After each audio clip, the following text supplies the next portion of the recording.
Hi everybody, welcome to my Cook at Home series with Tonya here at Cooking on the Bay. Today we're going to be doing a chicken stock. Chicken stock is my most versatile stock and probably everyone else's too.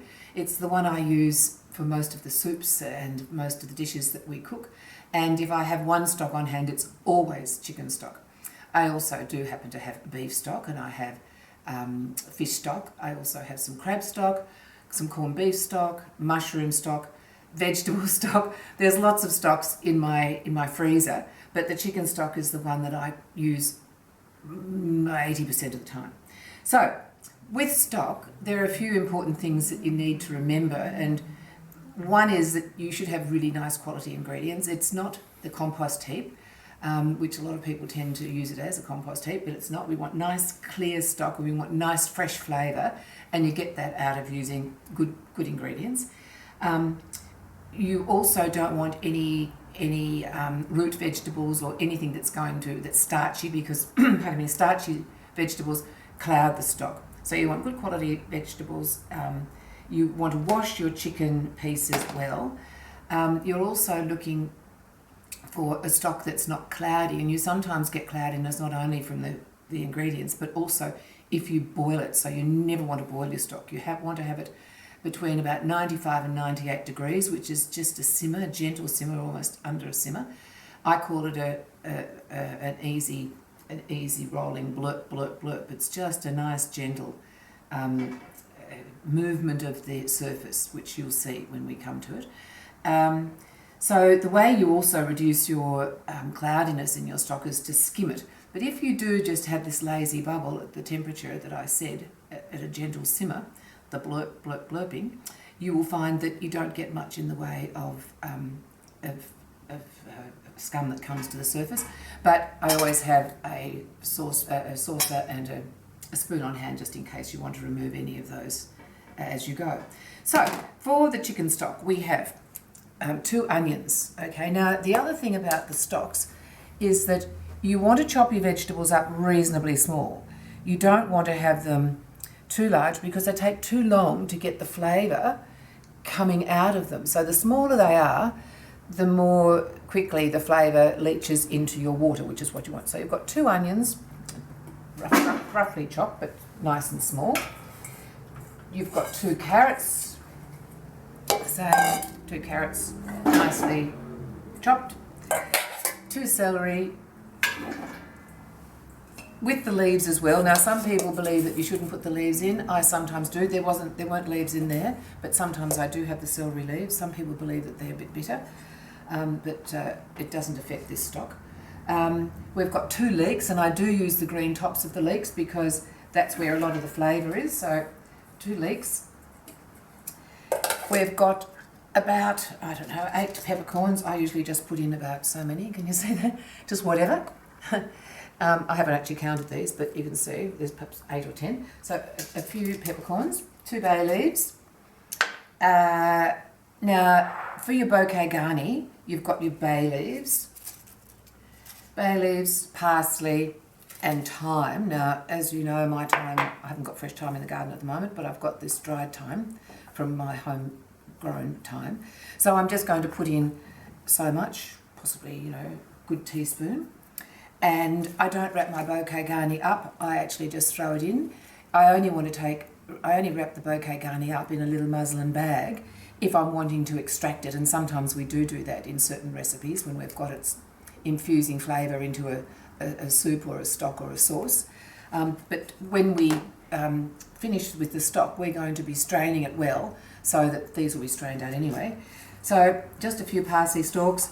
And I cut off, when I was doing some parsley yesterday, I cut off these stems because they're great for stock.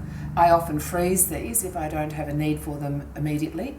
I keep them in the freezer so that I can throw them in my stock when I want to, because it does give off a lot of nice flavour. And then, of course, we've got the chicken. So I wash it well. Just before I get into the chicken, you'll notice that I have stored it in this plastic container. When I buy my meat and my chicken and my fish from the market, I come home and it takes me possibly an hour or two to sometimes unpack all my shopping, because I immediately put everything into a plastic container, or I cryovac it, depending on how long I wanted to keep it for. So this way it keeps the chicken carcasses and necks here totally fresh for about 2 or 3 days. As it is, I bought this yesterday. I've got 1 kilo of necks and I've got about 5 carcasses, which I have washed, and I'll obviously be adding to the stock.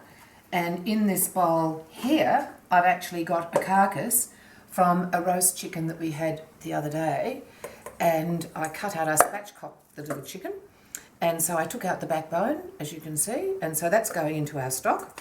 I had this in the freezer. So whenever we have a chicken, I always reserve the bones for the next time I make my stock. And I think we've got about 5 carcasses. My poultry man, who happens to be K&L Poultry, Chris at the market, Chris, I think what have I got? 1, 2, 3, 4 carcasses. And they, oh no, 5.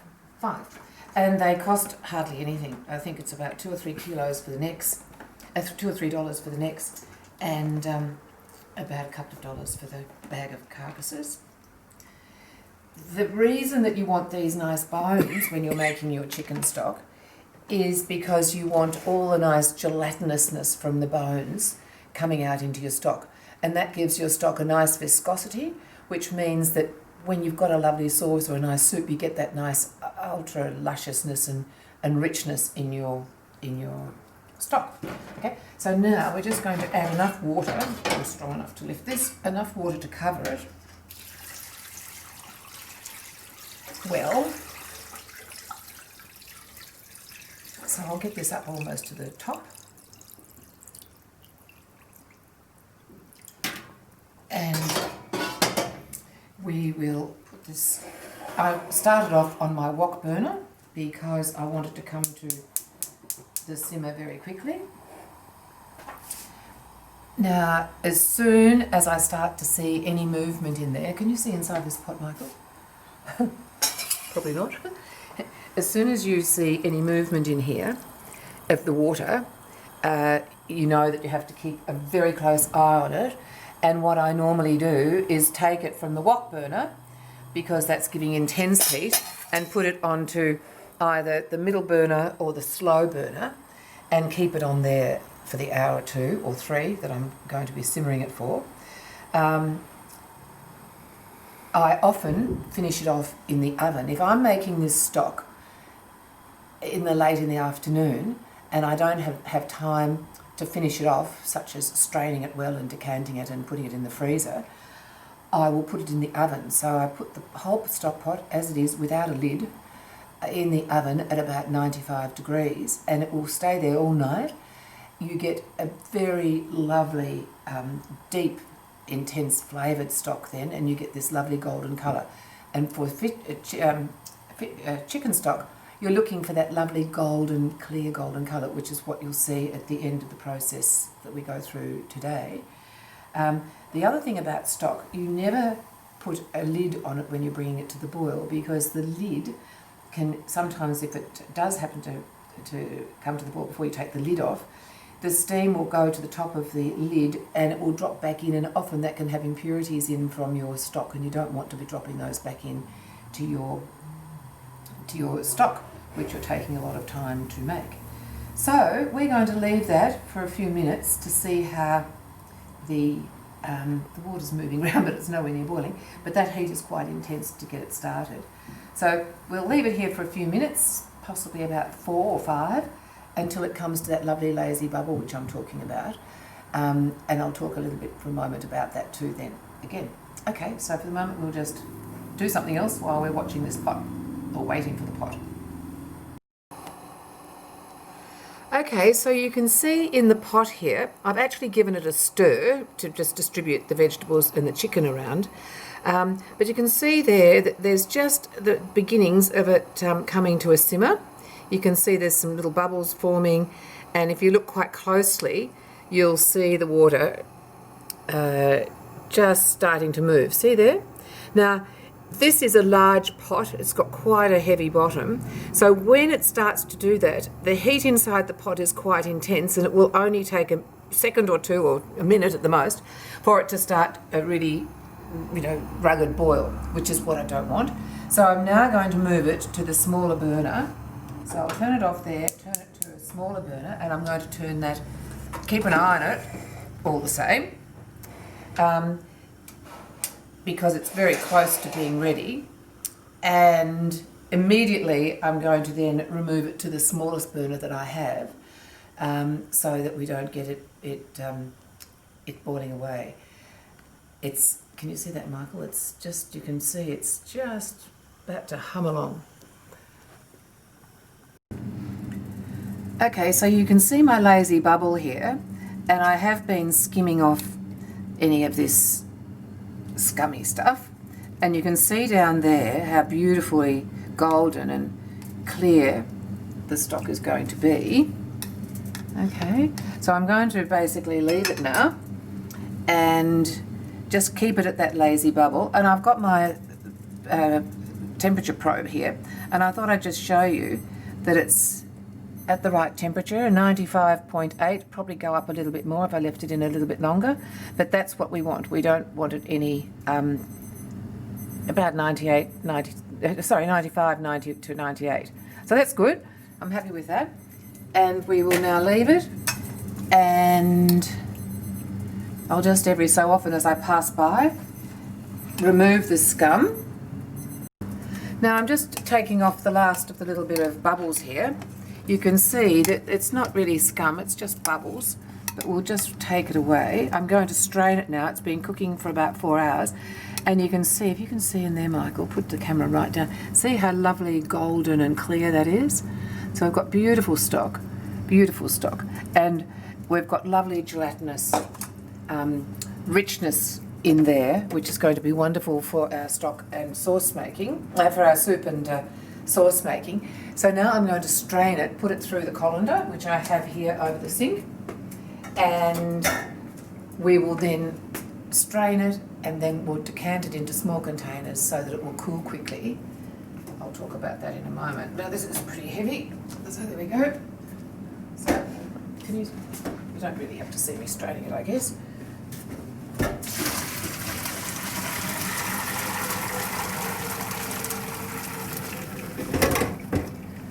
So this aroma of this stock is seriously beautiful. Beautiful colour. Just see what we've got left. Oh, there's a little bit of room. We may fit it all in.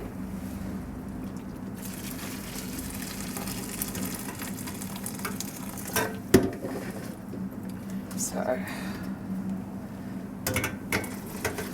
oops, there we go.